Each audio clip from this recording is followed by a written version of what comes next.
দেখো, কন্টেন্ট ক্রিয়েশনটা না তোমরা যতটা ভাবো না খুব সোজা, অ্যাকচুয়ালি এটা সোজা নয়। কন্টেন্ট ক্রিয়েশনটা এমন একটা জিনিস যে ভিডিও বানাচ্ছ, তুমি পোস্ট করছো, এই ক্যামেরার সামনে আসে না অনেকে ক্ষমতা লাগে। রিয়েলি বলছি, আমি কোনো রিল বানাচ্ছি না যে একটা ভিডিও চললো, একটা গান চললো, তাদের ভিডিও বানিয়ে ছেড়ে দিলাম, বা এটা না। এটাকে আমার নিজের মুখ থেকে বেরোতে হচ্ছে। আমার পিছনে আমার 500, 1000, 2000, 3000, তো জানি তোমার কাছে কত ফলোয়ার আছে। আমার ফলোয়ার বেশি নয়, সে কটা মানুষ দেখছে, যার ভালো লাগছে সে লাইক করছে। বুঝতে পারছো আমি কী বলছি?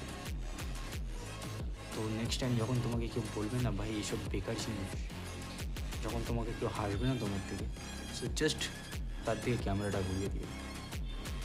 রিয়েলি বলছি, ও চুপ করে যাবে সেখানে, কেন ওর না সেই দমটা নেই যেটা তোমার আছে। আর ও তোমাকে এই জন্য বলেছে যে ওরা তোমার থেকে ভয় পায় তুমি কী করতে পারো, বুঝলে?